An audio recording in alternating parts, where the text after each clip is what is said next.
Celebration time.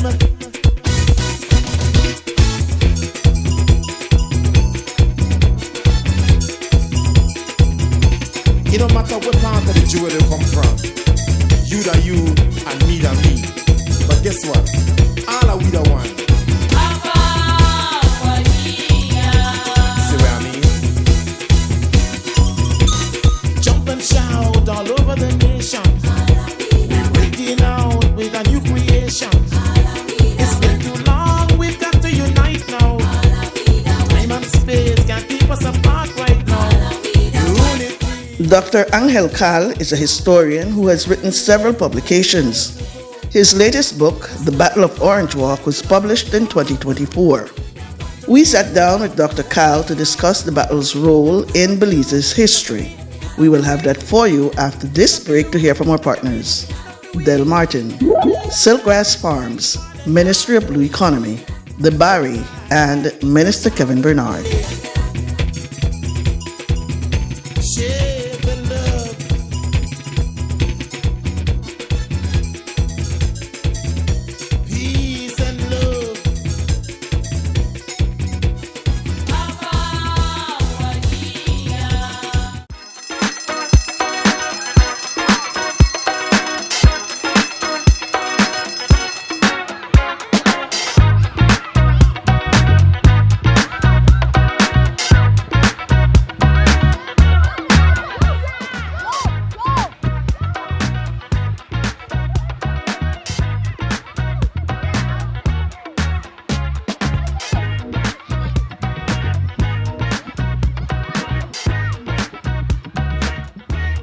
Introducing Silkgrass Farms cold pressed juices. 100% natural with zero additives, no added sugar, made only from the freshest fruits. Silkgrass Farms, pure, fresh, sustainable. 4 years ago, Belize's blue economy was a vision, a dream waiting to be realized. It was an untapped resource with immense potential, but lacked the leadership and strategy to truly thrive.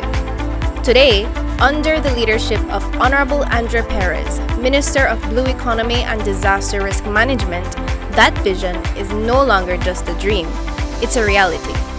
The blue economy has become a cornerstone of Belize's growth, creating sustainable jobs, boosting our GDP, and preserving our natural heritage. Under the previous administration, our rich marine resources and coastal communities faced many challenges: limited innovation, missed opportunities, and a lack of direction.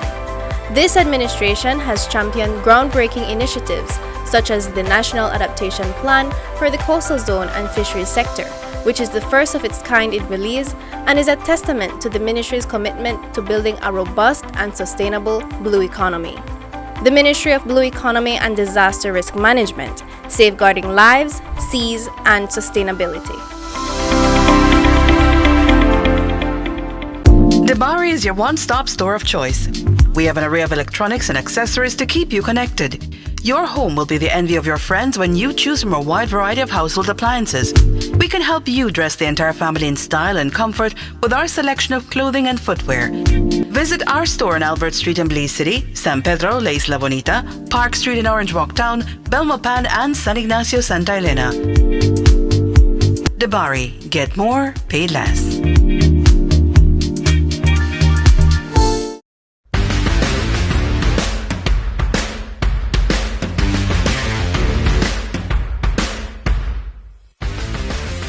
In Orange Walk East, we've witnessed remarkable progress under the leadership of Kevin Bernard. Our community has thrived like never before.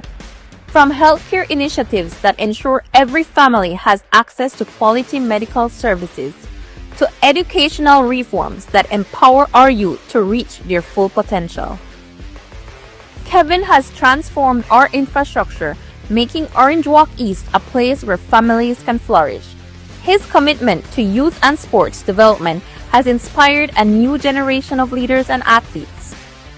With a strong focus on women's development, Kevin has lifted voices and created opportunities for women to shine. Land distribution programs have empowered our citizens, giving them the tools to build a better future for their families. Through digital transformation, Kevin is ensuring that no one is left behind in this technological age. And in times of need, his social assistance programs have provided a safety net for our most vulnerable. I believe in the power of our community. Together, we have achieved so much, but there's a lot more to be done. Together, let's continue to build a better Orange Walk East. I ask for your support on this upcoming elections. Vote Kevin for Orange Walk East. El pueblo de Santa Marta y yo presente estaremos apoyando para las próximas elecciones al ministro Kevin Bernard. Me and my family will continue supporting Mr. Kevin Bernard for this general election. Let's continue the progress. Vote for Kevin Bernard, a leader who cares, a champion for Orange Walk East.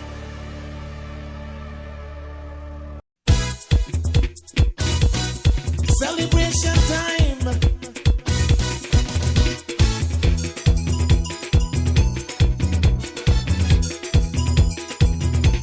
It don't matter what part of the jewel they come from. You da you and me da me. But guess what? All are we the one. See what I mean? Jump and shout all over the nation.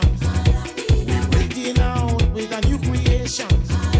It's been too long, we've got to unite now. Time and space can't keep us apart right now.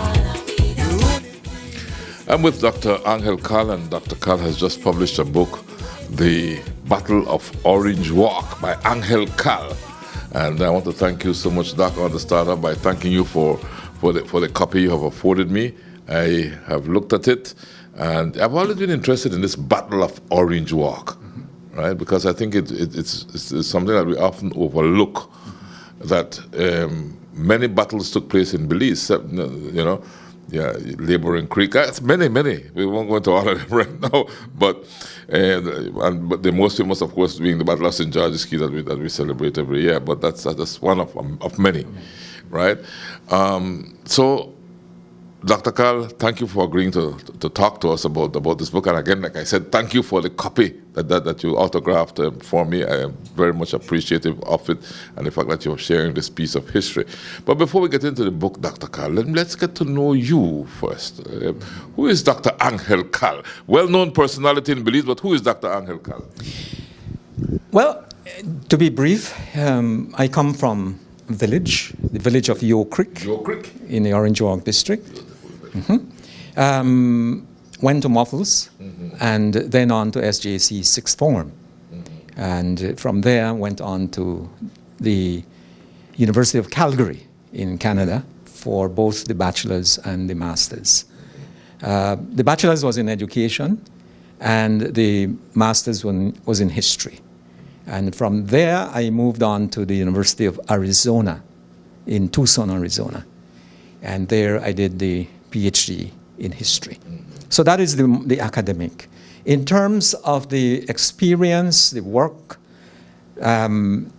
started by teaching high school. I taught high school right here in Belmopan at the age of 19, fresh out of SJC 6 Belmopan Comprehensive, right? Belmopan Comprehensive, yes.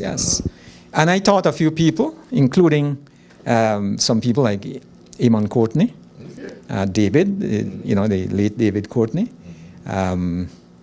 Philip Brackett, that has passed. Yeah. So I did my first stint in the classroom at the high school level.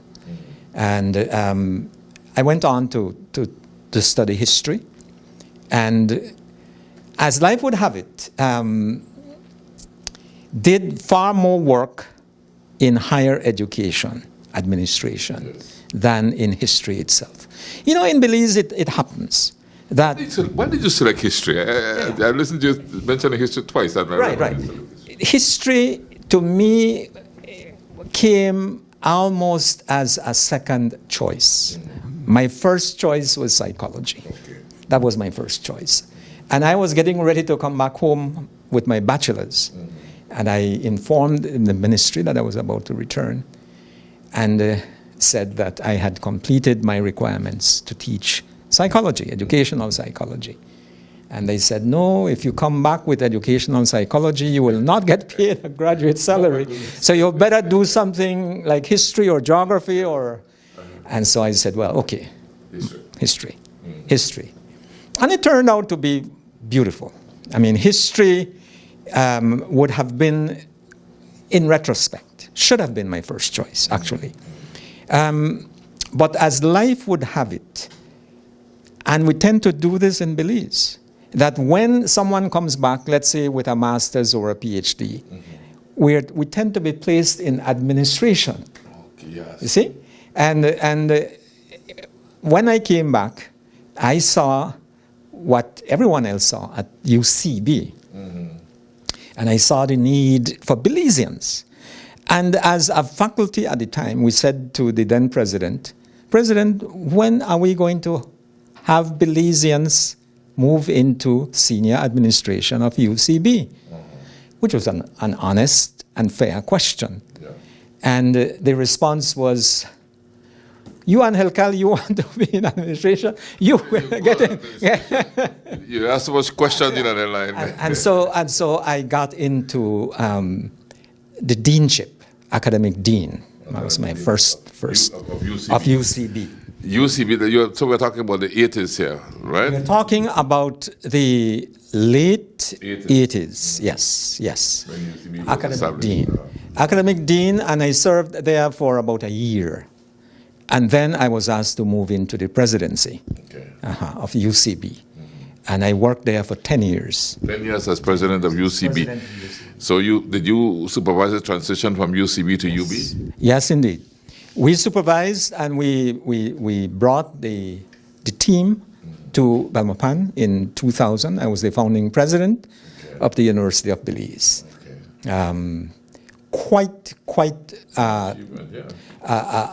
I was going to say traumatic, because institutionally, bringing 5 institutions together under one umbrella was quite a challenge. I agree with you, Doc. I remember those days hearing about what was happening, because you brought the School of Nursing, the Belize Technical College, and well, you could say it better than I can. So the School of Agriculture, Technical, Bliss, School of Nursing, the Belize Teachers College, and the University College of Belize. See, the 5 institutions. Of those 5, well, naturally, I was most familiar with UCB, and the others were basically government-run institutions, unlike UCB. So we were more used to semi-autonomous kind of administration, and fortunately, the University of Belize Act provided for that. And so the University of Belize was a statutory body.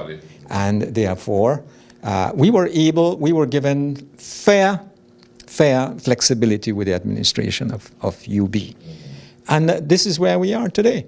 So a lot of the structures, a lot of the policies, a lot of the regulations that we had put in place in Belize City at UCB were brought over. Some of the similar things from the others were brought over. And so trying to create something out of the 5 was quite a challenge. Now, these challenges, how did you go around conquering them? Because obviously you conquered them, right? And what was perhaps the most difficult? There are many difficulties. To start off, creating a human resource system from folks who in the majority were from the government service. Yes. And UCB, which was non-government service. So, one concrete example. We were offering salaries that were fairly attractive at UCB. So, there's no way we could have told UCB people, we're going to bring down your salary. No, that can't work. But there was no way we could have told the other folks, you're going to still paid at the same level while the UCB people were up here. That's a challenge. That's a challenge. We had to up everybody's salary. And that immediately created a fiscal issue because the subsidy only went so far. And we found that much of what the subsidy could purchase had to be spent on salaries. And so the rest, fortunately, in the transition, the government did allow us some resources for the transition, for the refurbishment of offices and whatnot. And that took a fair amount. But one of the good things about it is that in that experience, we began to create a team. Fortunately, a lot of the people who had been upgraded at the 5 institutions, were part of a team that was fairly decentralized. I was clear in my thinking that we could not have a model of administration that was top-heavy and top-down, that we wanted to ensure that all 5 former institutions had a say, a significant say in how we are going to build. Also, fortunately, we were already networked with Central American, with Caribbean, with Mexican, with some South American universities. And we were very much networked with what is now known as COBEC, the Consortium for Belizean Educational Cooperation. So those US universities really gave us a hand. Then there were a few mentors. Keith Miser, the late Keith Miser, whose ashes are buried here in UB, Belmopan. Yeah, he asked that his ashes be buried here. He was a true friend of UB. Betty Flincham, and a number of other folks who were mentors to many of us. So that really was, to me, the number one, both, I said challenge, but also a major asset. Because once you have your people working with you, there will always be issues, always. In a transition like this, I mean, institutional culture to begin with, to start building a new one out of 5, no? Experience. I know that blend, transitioning from a department, I was trying to blend a department into a statutory body. The style of management is completely different. And so to overcome that is quite an accomplishment to be able to merge the two together. So that merger, I couldn't just imagine what all you went through. Indeed it was. And so that was both an opportunity and a challenge. The other major thing had to be with the curriculum. You see, at UCB, we had modeled our programs very similar to those of US universities. Okay. And we were working the credit system, which we currently have. So there are 3 credit hours for most of our courses. And a program has anywhere from 120 to 135 up to 140 credit hours for a bachelor's degree program. So we were working with that. We were establishing a quality assurance system. We were establishing a foundation for the raising of funds from the private and public sectors. So all of these mechanisms that we were trying to put in place at UCB transferred here. But when you try to integrate that into the system that the 4 previously government-run institutions, no? The curriculum was different. Yeah. By and large, the institutions that came from the government, so to speak, were closer to the British model than they were to the US model. UCB was a lot closer to the US model. Now, how do you try to marry those? Now, that was challenging. Challenging in part because we just did not have enough curriculum specialists. Because this is the sort of thing that you need the specialists in their field, no? To help bring that about. And so that took a while. That took, in some cases, agony. I mean, to look at a given program that is currently running and it has students in it. Live students are in these programs and they have to come back to school in August, September. And which curriculum are they now going to use? And in theory, a student has the right. Once you accept a student in a given curriculum, they have the right to go through their program in that curriculum. You can't change it on them. Okay. You could change it with new students, but not with existing students. And so that in itself was a mountain to climb, no? And of course, in the transition, there are lots of things that will not quite in place yet. In some instances, faculty offices in Belize City, because remember, we didn't close. You didn't close Belize City. Yeah, you kept Belize City going. Right. We kept it going, but at the same time, while we were so taken up with what we had to do here, we needed to pay attention to Belize City as well. And so there were things in Belize City that were not attended to in the way that they would have been attended to before. And so there were those issues as well. And shortly thereafter, people began to say, but what about Punta Gorda? What about Toledo District? When are we going? That is the only district that did not have a sixth form at the time, no? So we did a feasibility study. Dr. Barrow was here.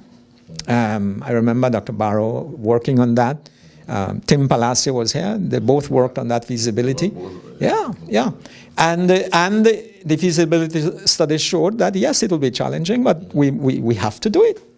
We have to do it. It is right and fair to serve, because UB, as a national institution, has to serve the country. Exactly. And therefore, we said, let us go, let us do it. And therefore, that too was costly. You know, the infrastructure in Toledo was not quite in place as well. But we have to work towards getting it more or less to a level where it would be satisfactory. And so, and going back and forth, the roads were not in nice shape as the roads are today, no? And so sometimes we couldn't, like during the rainy season, we can't go. The rivers are flooded, we can't. And so we have to take only too well. And so we had to go by air, and that is expensive, very expensive for us. So there are those things, no? And fortunately, we had a lot of support from our partners. From very early, around mid-90s, I remember going to a seminar, a 2-week seminar at Harvard University, where they purposely had this seminar for new presidents coming in to lead a university. And so there were people from Brazil, from Mexico, from Costa Rica, from Panama. And those networks that I started there led me to physically visit Brazil and visit with them and how they do their stuff at Campinas in Sao Paulo. And so we established those camaraderies, those fraternities with these people who were managing huge universities. Visited in Mexico, El Colegio de Mexico. My goodness, I mean, we saw how they do their business. And not because they were huge. In the case of Colegio de Mexico, they purposely limited their student body to about 300. But guess how many full-time faculty they have? About 300? One-on-one. One-on-one. Mentorship for them was so important. And their admission policy is that anyone who takes and passes their admission test will get in. Okay. And so there were folks from all over Latin America. All over the place, yeah. Because they automatically offered you a scholarship. So, Doc, how long you remained as president of UB after that transition? Or during during and after, I guess, because you made it. I left in December of 2003 as the president. I was asked to take on a major challenge, which was to conceptualize, to design a program for the redelivery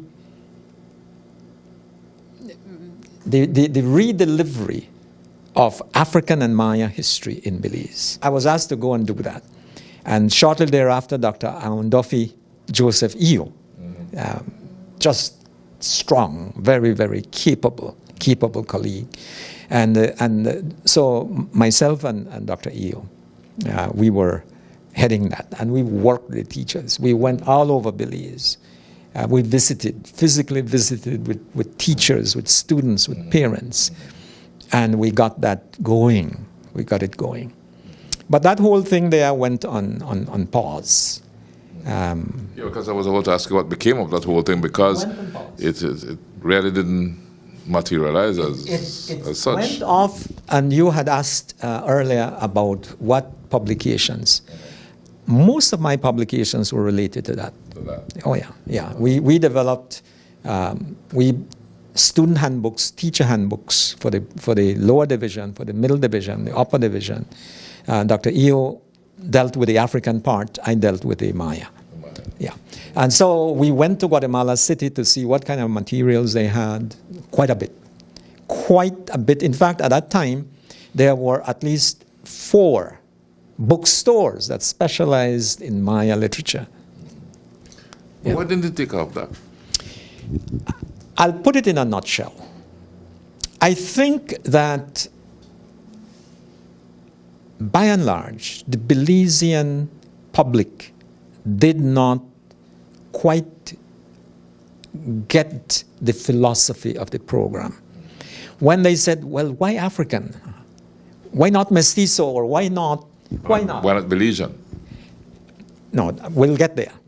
Exactly. Right. Because here is the philosophy of this thing. The philosophy is that we want to make it Belizean. It is our responsibility to help develop a Belizean identity. Yeah. Post-independence, we've got to work on this. You look at Belizean culture today. We are fundamentally Western in our language, in our religion, in our laws. You name it. I mean, fundamentally, we are Western, coming from Western civilization. Mm-hmm. Western civilization is a world civilization. It's not ethnic. It's not German. It's not English. It is a civilization. So we said, in Belize, who do we have to inspire us? Who do we have that we can identify with? We have, in West Africa, we have Western African civilizations. In Belize, we have Maya civilizations. So it was never an ethnic project. It was always a project whereby we say, how do we see the world? How do we even see ourselves? We see ourselves primarily from Western civilization lenses. And we need to rethink, we need to redefine, we need to deconstruct some of that. We're not at all saying, well, let's stop speaking English or Spanish. No. The clock has already ticked. And we're not going to go back on that. We can't. But let's now build on. Let us build on that. We ask the question, how come the Maya in the classic period were able to feed almost 1 million people who lived in Belize? With what kind of technology? Stone Age technology. Yeah. And yet they were able to do it. They built, and some of their buildings are still with us. No? So clearly they were able to develop this country with the technology then available, with the people then, and I am of the opinion that the Maya of the classic period had their universities. Where in the world would you get your agronomy, your engineering, your astronomy? Where? In the only they had all of that.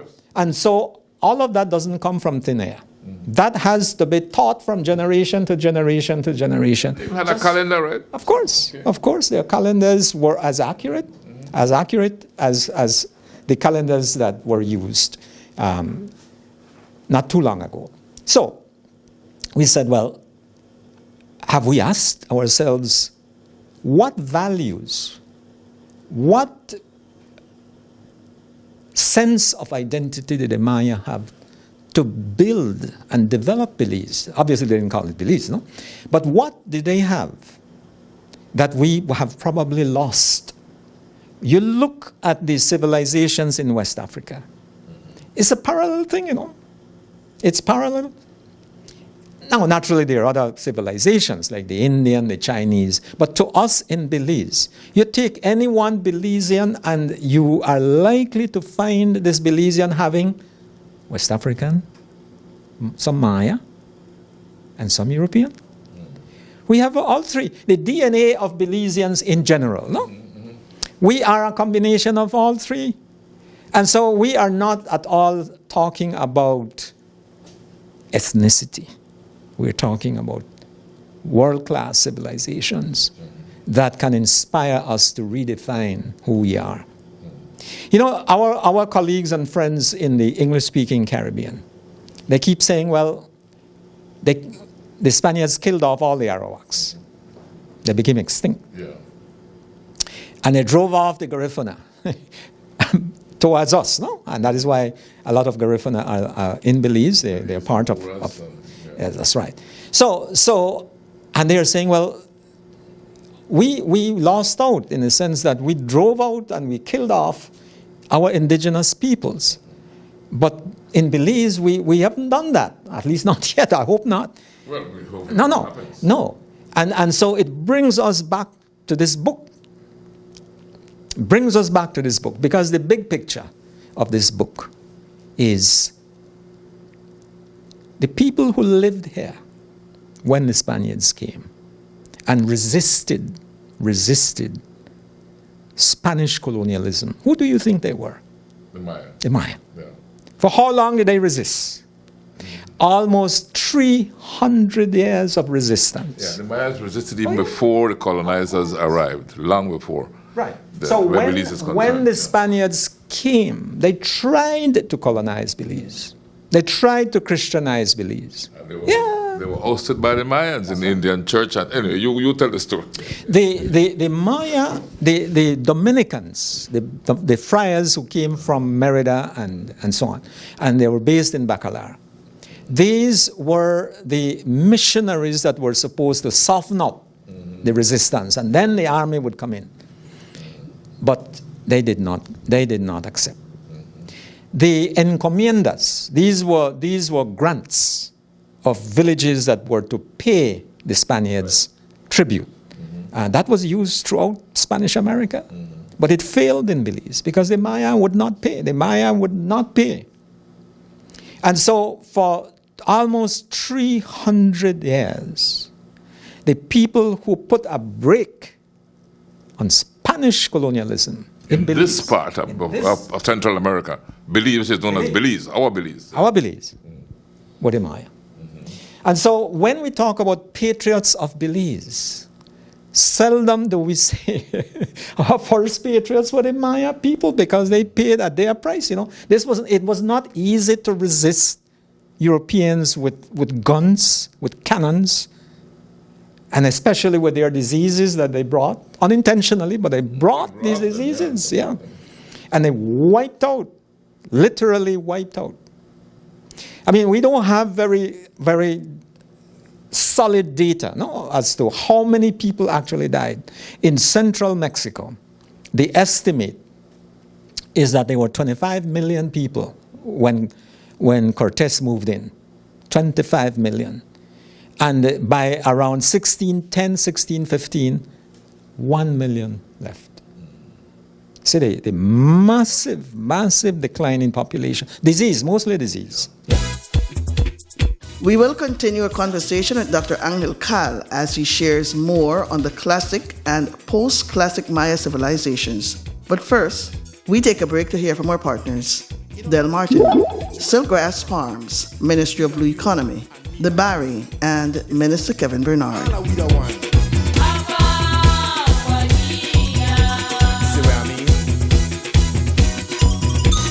Jump and shout all over the nation. We're breaking out with a new creation. It's been too long, we've got to unite now. Time and space can't keep us apart right now.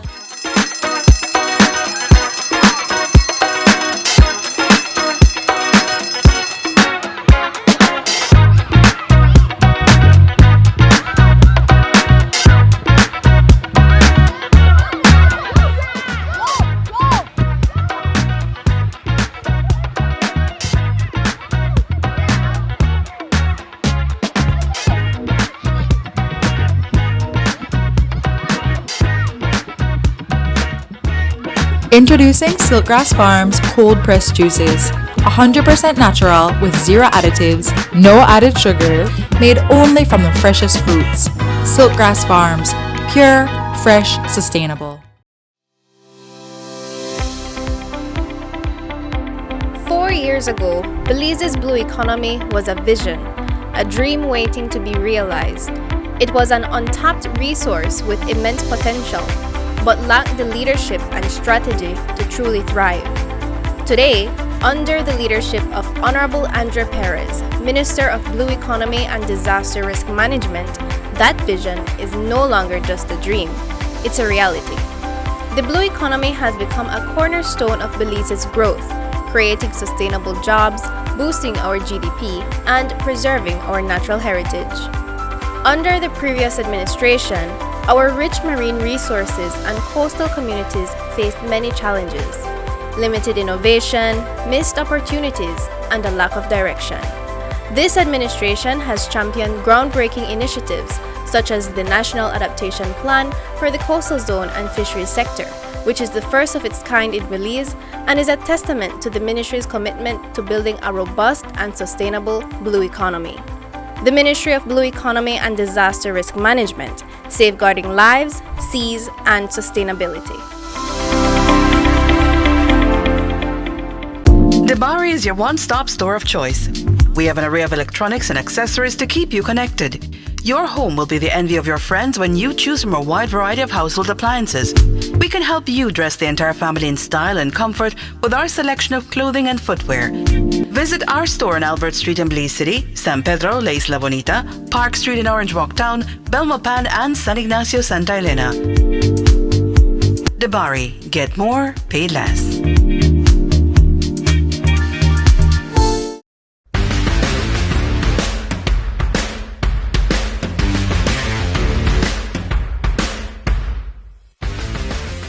In Orange Walk East, we've witnessed remarkable progress under the leadership of Kevin Bernard. Our community has thrived like never before. From healthcare initiatives that ensure every family has access to quality medical services, to educational reforms that empower our youth to reach their full potential. Kevin has transformed our infrastructure, making Orange Walk East a place where families can flourish. His commitment to youth and sports development has inspired a new generation of leaders and athletes. With a strong focus on women's development, Kevin has lifted voices and created opportunities for women to shine. Land distribution programs have empowered our citizens, giving them the tools to build a better future for their families. Through digital transformation, Kevin is ensuring that no one is left behind in this technological age. And in times of need, his social assistance programs have provided a safety net for our most vulnerable. I believe in the power of our community. Together, we have achieved so much, but there's a lot more to be done. Together, let's continue to build a better Orange Walk East. I ask for your support on this upcoming elections. Vote Kevin for Orange Walk East. El pueblo de Santa Marta y yo presente estaremos apoyando para las próximas elecciones al ministro Kevin Bernard. Me and my family will continue supporting Mr. Kevin Bernard for this general election. Let's continue the progress. Vote for Kevin Bernard, a leader who cares, a champion for Orange Walk East.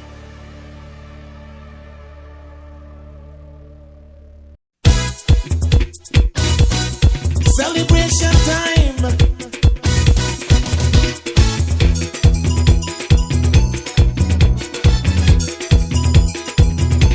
It don't matter what part of the jewel they come from.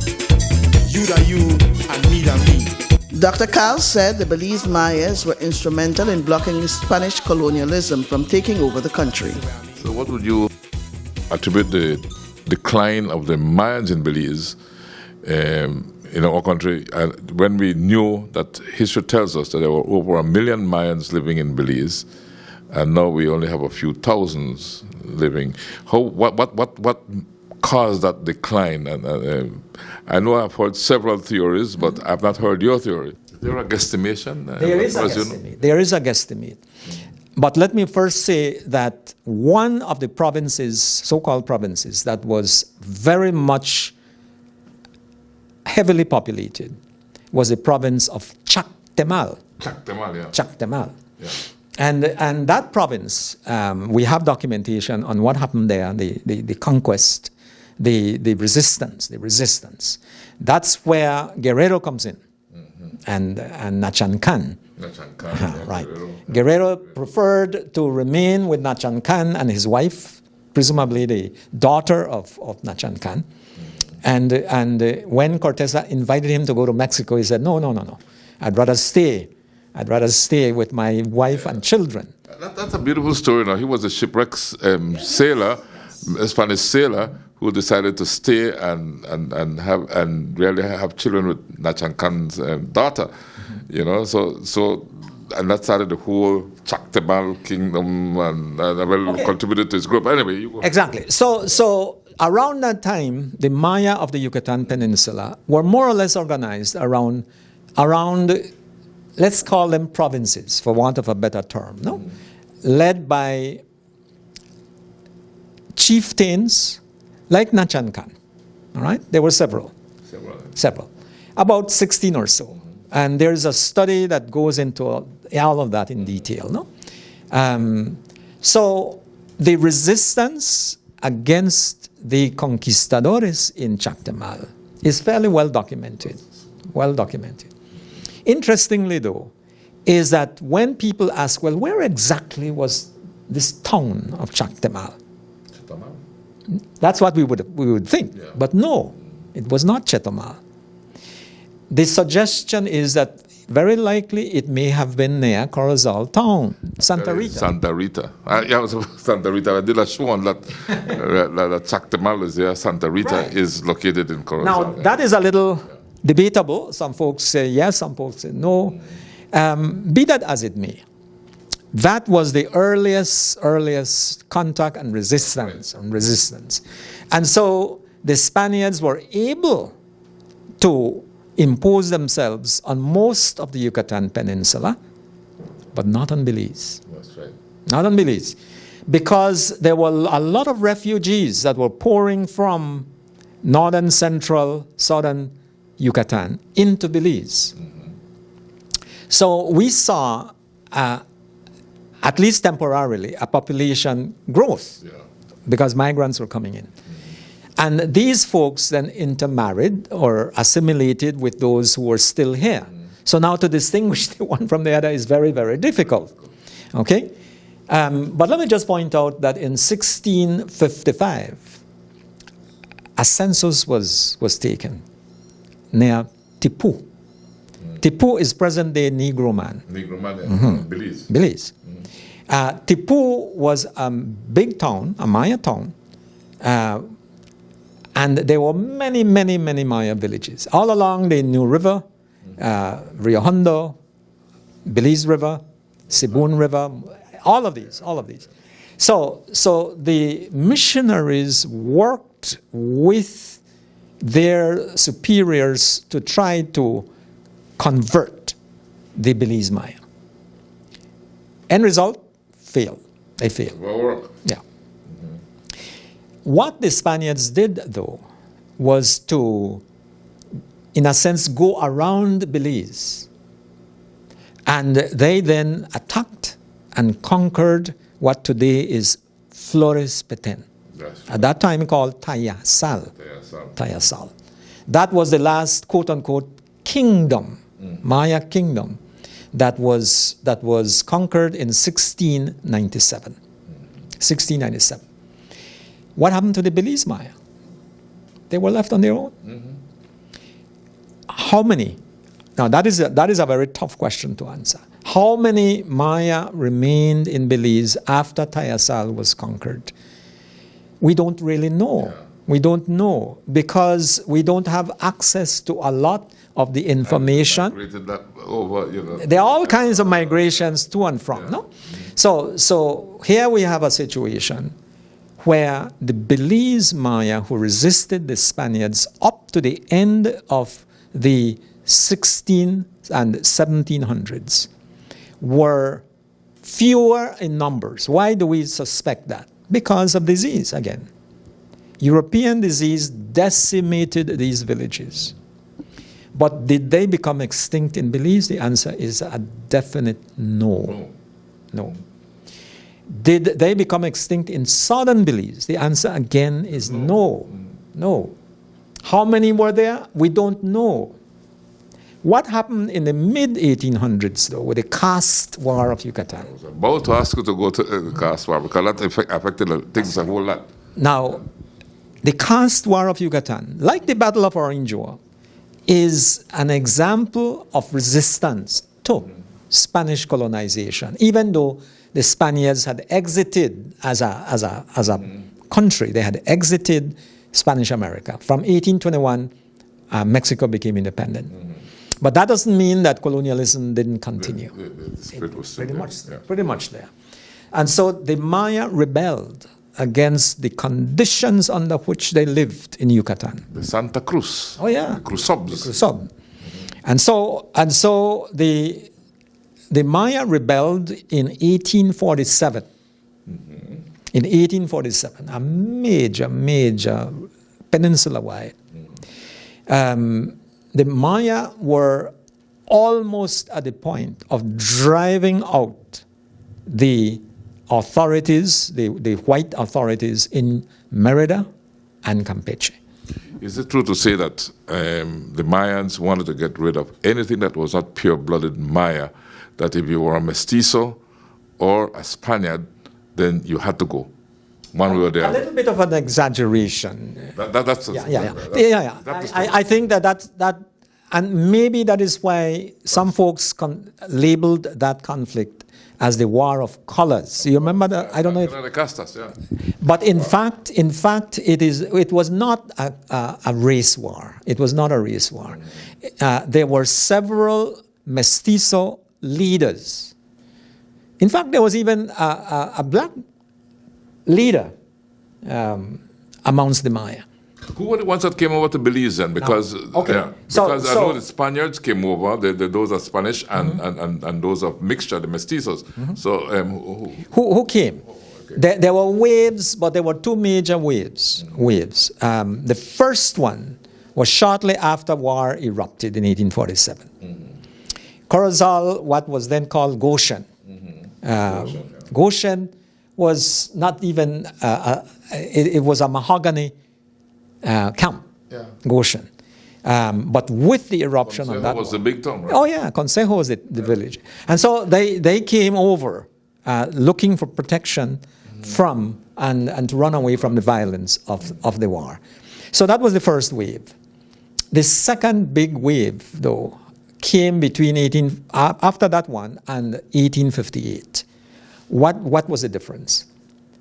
In 1851, the southern Maya, to differentiate between the southern Maya from the central Maya, the southern Maya decided to stop fighting. We're going to stop, but give us the right to govern ourselves to a large extent. Give us the right to not have to pay tribute, to keep our arms, to work the land that will remain under our control.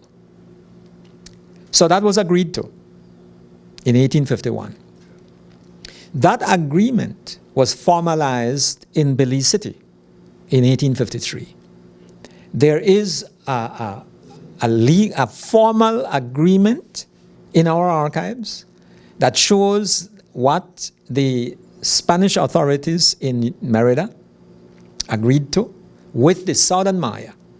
How did that happen? How, the British orchestrated that, or how did they allow that to happen? The British endorsed it because that thing there, that agreement was signed also by Philip Woodhouse, the then superintendent of Belize.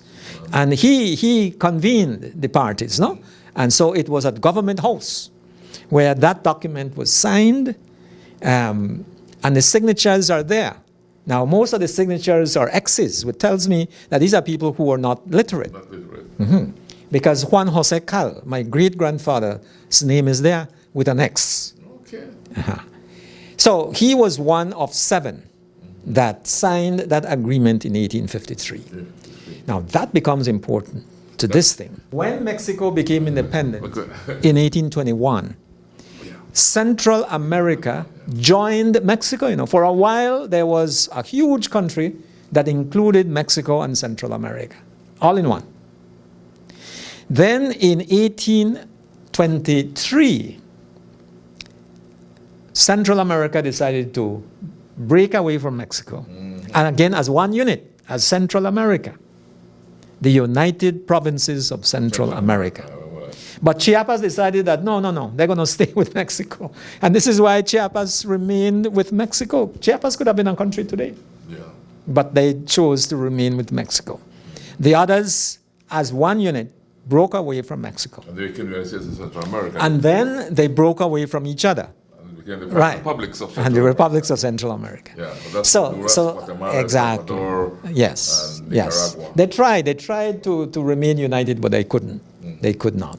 And so eventually they separated into 5 different republics. And then Belize, the treaty with Belize, the Britain and Guatemala with Belize was 1859. 1859, correct. So that then created 2 Maya blocks. The Southern Maya, that we now refer to as the Icaiche Maya, and the Cruzab Maya, the Santa Cruz Maya, the Central Maya, who decided to continue fighting the Yucatan authorities. And they continued fighting until 1901. Yeah, it was a long war. They deeply resented the Southern Maya for having signed this peace agreement and said, you are traitors. You are traitors. And so there was like a civil war between the Cruzab and the Icaiche. All right? Yeah. So that dynamic was very important. And caught up in the middle were the colonialists. The colonialists in Belize tended to side with the Cruzab. Yeah. They supplied the arms. They supplied the arms, yeah. But for another reason, they supplied arms for another reason, in that it was the Icaiche cum Belize Maya that put a break to another colonialist, the British. The British, yeah. It was the Belize Maya who took on the British Empire in Belize. Yeah. And you see, that history there is not well understood in Belize. Yeah. And I wonder sometimes, why not? No? Because British historians, Sir Burden, the Archives of British Honduras in 3 volumes, he was a historian. He should know better. But did you have the forts in Orange Walk and Corozal towns to counteract invasions by the Mayans and what happened? It was after this battle. After the forts were built? Okay. Yes. All right. Good to establish that. 2 forts were built in Orange Walk and 1 in Corozal town. Yeah.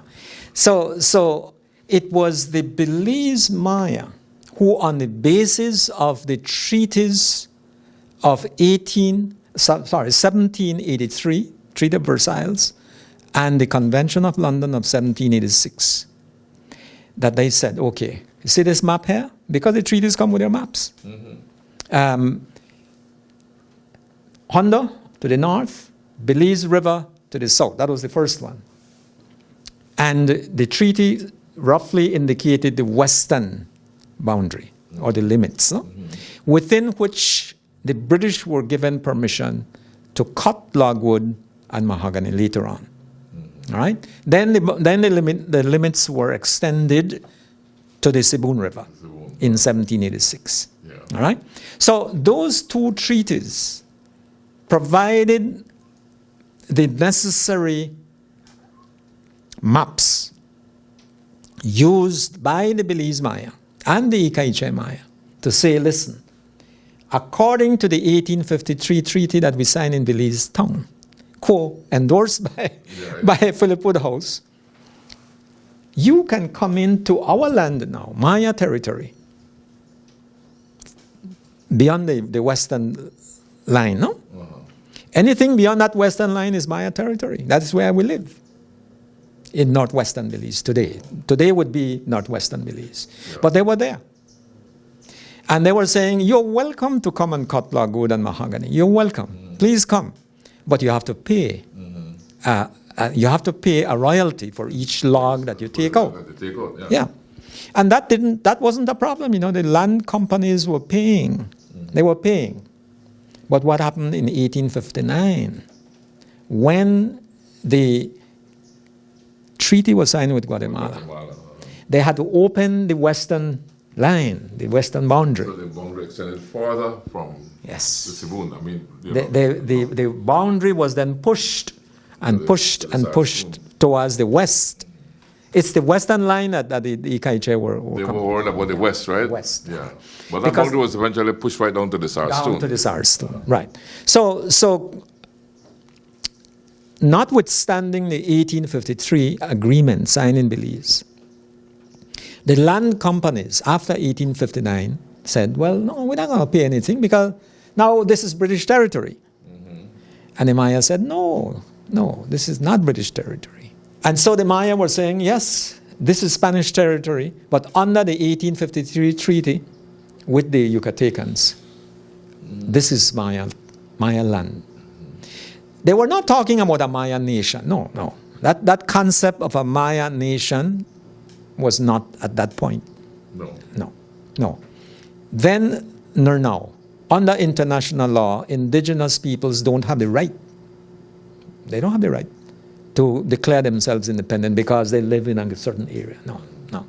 No. So that was not what the Maya were saying. What they were saying is that under this agreement, if you want to come and cut logwood and mahogany, you can do so, but you have to pay. And not only was that one of the reasons, but the Maya also cooperated with the land companies. They used to hire themselves to work in the mahogany camps. They used to sell vegetables and food products to the land companies. All right? So it was a mutually satisfactory arrangement. But when that line was pushed more towards the west, it went into Maya territory. And that in itself is a concrete example of how the Maya were trying to resist, in this case, the encroachment of British colonialism into territories that they considered theirs. Was this before the villages along the New River were destroyed, the San Jose, Yalbak, and those other villages where they were put on barges and towed into Orange Walk Town? Is it before that or around that same time? Okay, let me explain a little of that. The war between the Krusab and Ikaiche was a constant. Their main town was not Ikaiche. Their main town was called Chichanha. That was a big town. Roughly, Chichanha had about a population of 15 or 20,000 people. It was a big town. And that was the capital, the cabecera, the main town of the Southern Maya. You thought where Felipe Carrillo Puerto is? Not yet, no. Not yet. You're not reached yet. No, Carrillo Puerto is more on the Krusab Maya. That was their town. Yeah, the Krusab Maya capital was Felipe Carrillo Puerto, yeah. So that Chichanha was attacked and destroyed by the Krusab Maya, which led to an exodus of Maya people towards Ikaiche, and that's how Ikaiche became the town. But many of them did not stop at Ikaiche. Many of them came into Belize. Roughly between 2,000 and 3,000 Maya went into the Yalbak area. All right? San Jose, San Pedro, Santa Teresa, Chorro. There were 5 or 6 Maya villages that were established, but with one big difference. These Maya villages were armed. Remember that under the agreement they were allowed to keep their arms.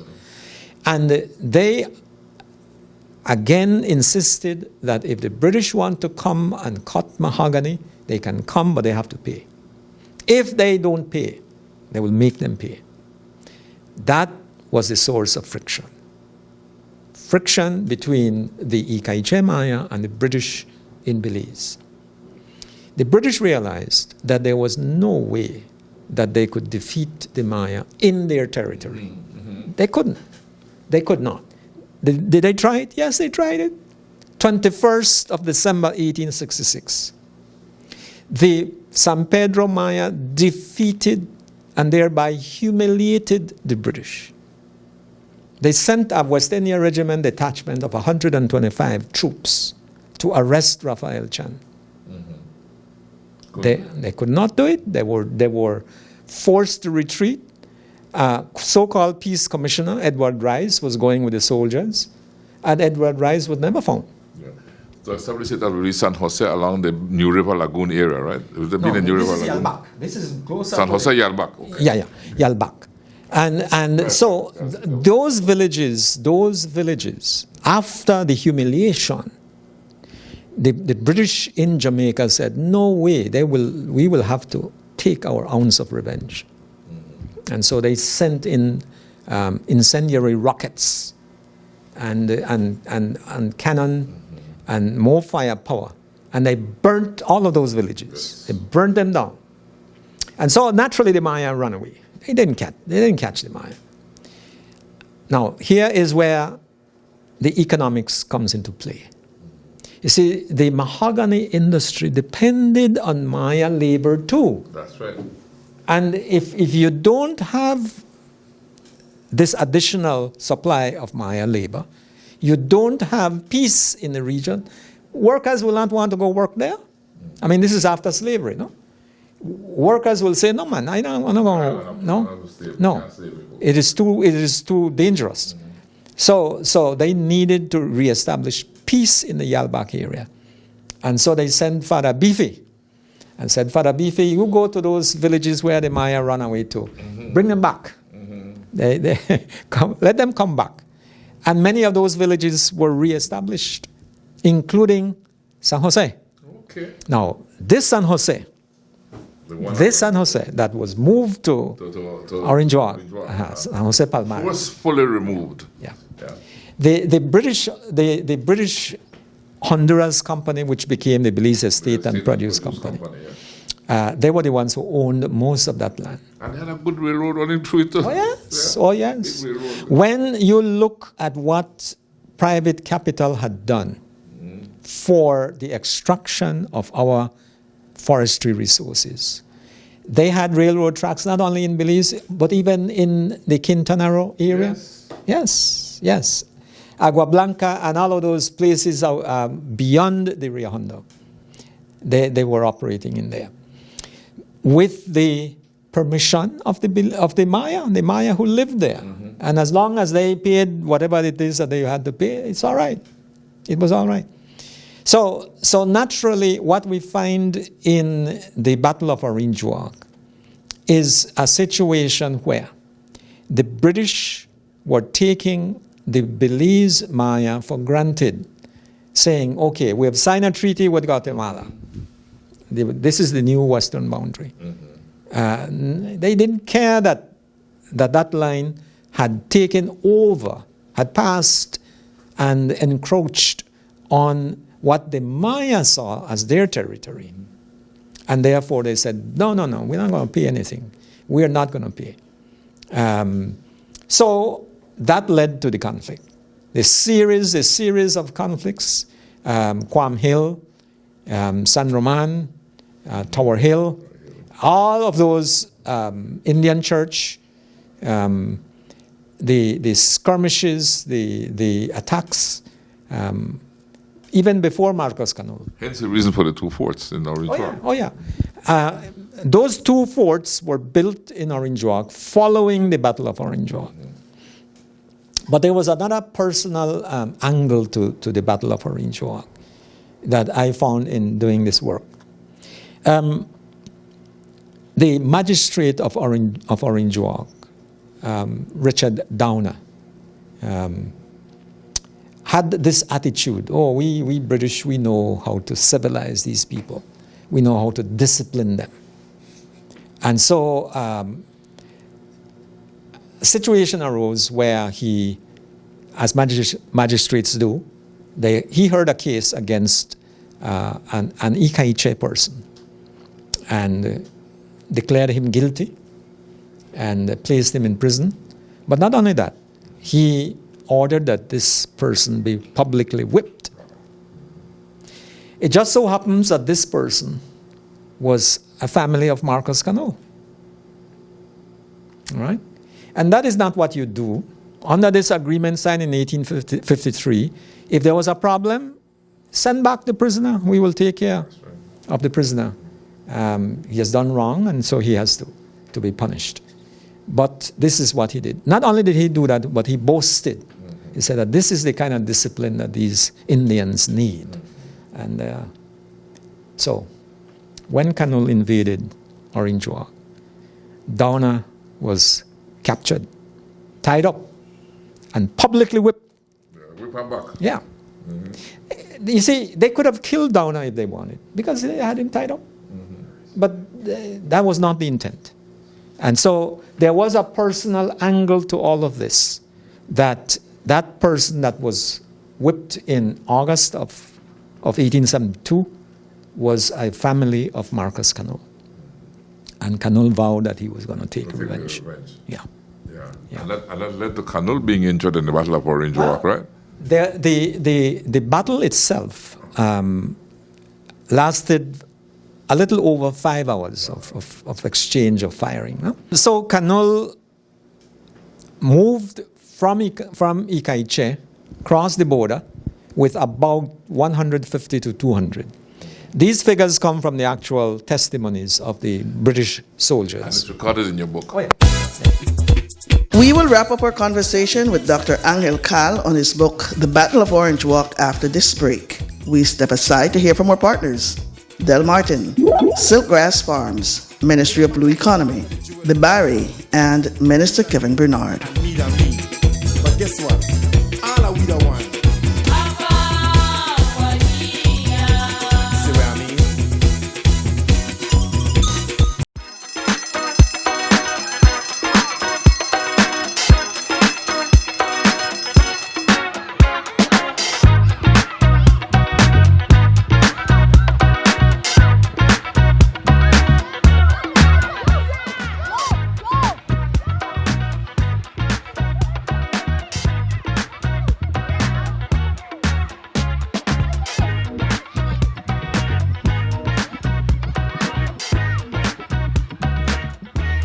Introducing Silkgrass Farms cold pressed juices. 100% natural with zero additives, no added sugar, made only from the freshest fruits.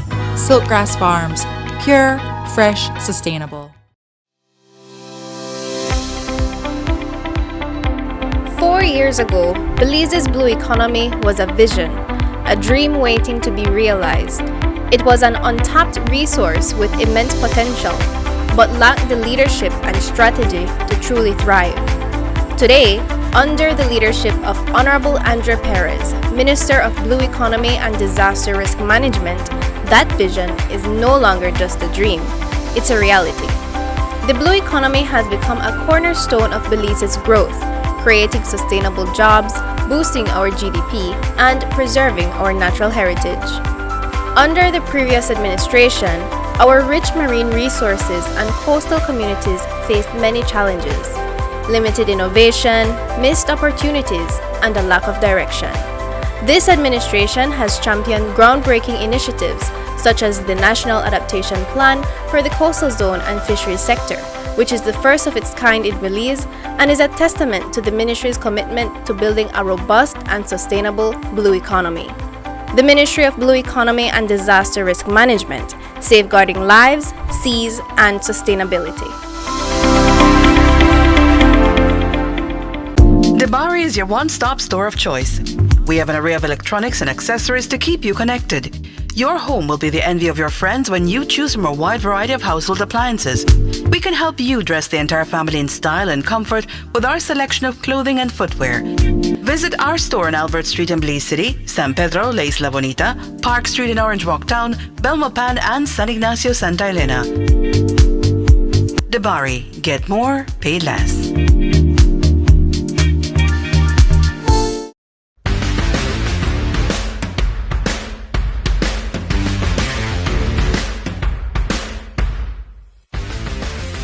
In Orange Walk East, we've witnessed remarkable progress under the leadership of Kevin Bernard. Our community has thrived like never before. From healthcare initiatives that ensure every family has access to quality medical services, to educational reforms that empower our youth to reach their full potential. Kevin has transformed our infrastructure, making Orange Walk East a place where families can flourish. His commitment to youth and sports development has inspired a new generation of leaders and athletes.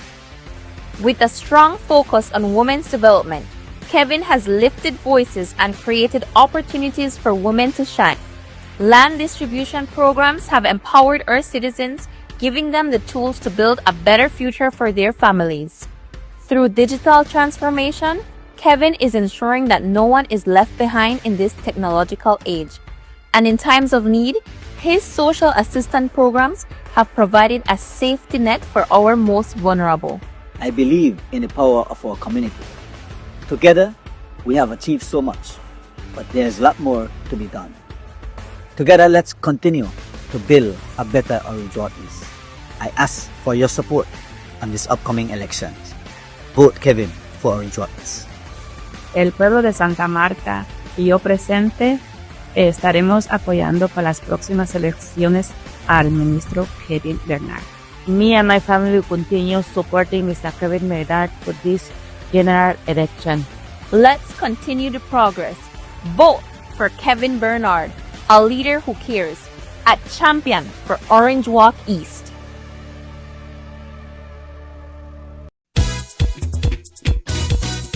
Celebration time.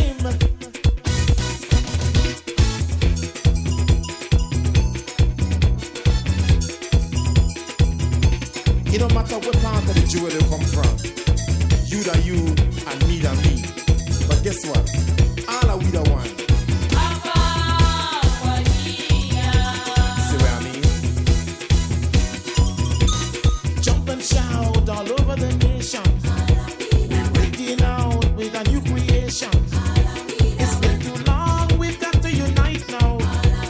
Time and space can't keep us apart right now. Dr. Kyle said he compiled history on the battle which occurred in 1872 from the Archives and Records Service. He shared more about the battle between the Ikaichemaya and the British soldiers. One group of soldiers went to the magistrate's house and arrested the magistrate and whipped him. He was freed though, because two policemen, and Mr. Oswald, who happened to live nearby, they ran in to help the magistrate. And the narrative will say exactly what happened there, no? So Downer was freed, and he went to join the police at the police station. But the police at the police station couldn't hold out. So they managed to escape, and they went to the barracks and joined the soldiers that were defending the barracks. The soldiers at the barracks were surprised. They had no idea that this was going to happen. And so the forces from Kanul was with the main group, attacking the barracks. There were piles of logwood that they used as cover. Very, very, very convenient, coincidentally, no? And so they used that to cover, and they fired, and the commanding officer, Lieutenant Smith, was severely wounded. It's miraculous that he didn't die, but he survived. But he was very, very badly wounded. He couldn't even talk. So 2 other soldiers were killed. One died instantly. The second one died 2 or 3 days after. About 15 others had been wounded. And it was looking fairly bad. They asked the same Oswald to please go to Trial Farm and ask for help, to send a message to Corozal and ask for help. Right. In Corozal. And so a message went, And two ex-Confederates, are Mr. Price and Mr. Bordeaux, decided to come and see what was going on. And they saw that the Maya were attacking the barracks. And so they came from behind.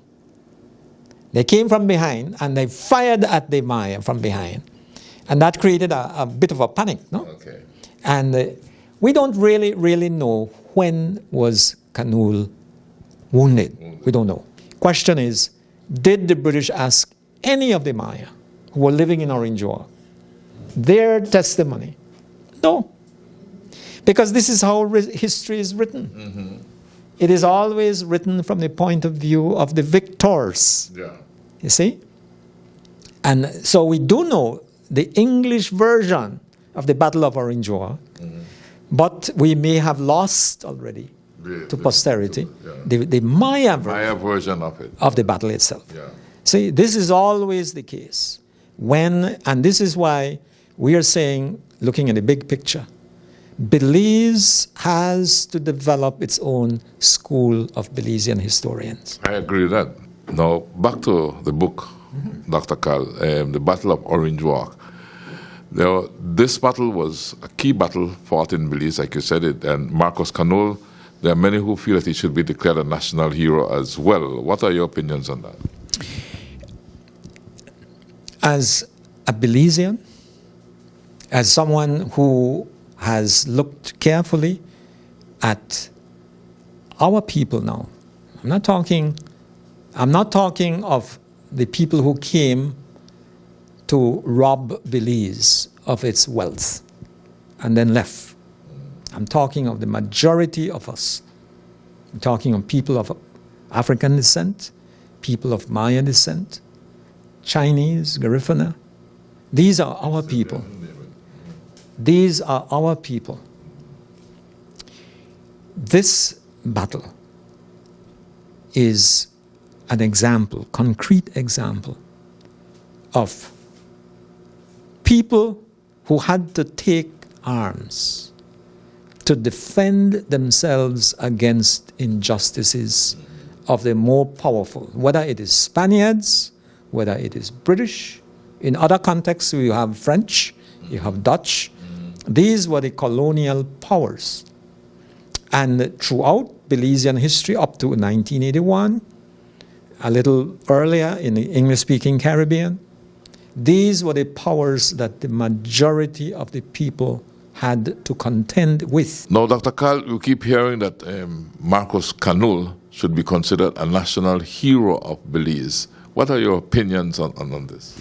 As a historian, I'd have to say that a colony like Belize, British colony like Belize, could not accept that idea because once those boundaries were established by treaty and accepted by international law, except for Guatemala, Canul was in fact an agent, so to speak. He was appointed by the governor of Campeche. All right? So to declare Canul a Belizean patriot, at least in terms of the law then existing, would not follow. But from the Maya point of view, if you talk to people in Orange Walk, particularly in Orange Walk, they have a different view of Marcos Canul than many other folks in Belize. Why? Because a lot of the people of Orange Walk were formerly from Ikaiche. The majority of the Maya of Orange Walk and Cayo were from Ikaiche. The majority of the Maya of Corozal from Santa Cruz. Not the same. There's a difference. So at that time, if we were still a British colony, and especially if we continue thinking like the British did, we'd say no. But who should determine who are our national heroes? It's us. We, people of Belize. That's right. And I would say regardless of the treaties, regardless of the fact, and I am not disputing that, the fact that Canul was appointed by the governor of Campeche, a Mexican state. Canul was not thinking in those terms. Canul was thinking as a Maya. And as a Maya, Canul saw that the British were usurping, encroaching on Maya territory.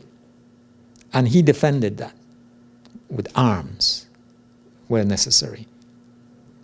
And he, in fact, if it were not for Marcos Canul, I don't know if our western boundary would have stopped where it stopped. It stopped where it stopped because the Maya were there. And the Maya said, you cannot come here. This is our land. That's what they told the Spaniards, right? That is what they told the Spaniards and why the Spaniards were never able to colonize Belize. But in the case of the British, it was a different century, different context, and so on. So I would say, let the people of Belize decide who their national heroes are. Doc, an important person that I see in your book and is a manuscript signed by Edward Belisario, Sergeant Belisario. You know, we have Belisario Camp, and that name Belisario is very well known. Let's talk here with the role of Sergeant Belisario in all of this. Sergeant Belisario was one of the officers of the detachment that was at the barracks in Orange Walk when the Maya attacked. I think that, as usual, these reports that were prepared and submitted took into account the color of the person. I don't know this for a fact, but I suspect that Sergeant Belisario was Creole. Creole, yeah. All right? He was not white. And therefore his report is there, as were the reports of the leading residents of Orange Walk Town, such as Francisco Escalante. Any final comment, Doc? To encourage our people to look at our own history, not to be misled by misinformation, by disinformation, by myths that some folks have propagated, but that we look carefully at who are we, the vast majority of the people, not just of Belize, but of the Caribbean, are people from below, quote unquote, no? These are the descendants of the enslaved people.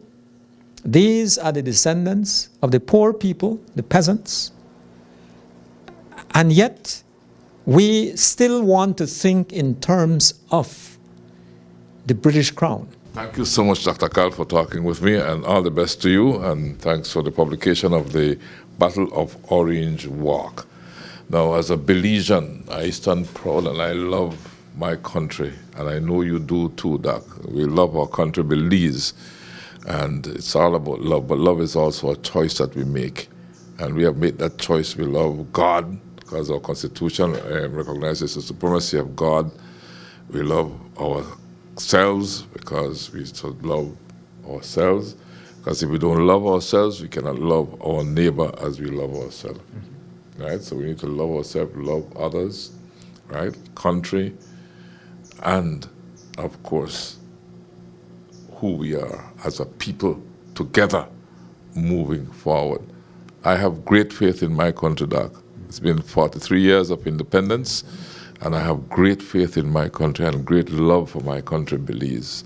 I wouldn't want to be anywhere else except here, and I'm sure you would share that same sentiment, right? You know, that's why we delve into the history. We look at our past so we can understand our present and shape our future, right? And that's the whole idea behind all of this, right? But it's all inspired by love. And love is a choice we make, and because we make that choice, we always say, Doc, Belize and beyond, thanks for choosing love. Celebration time.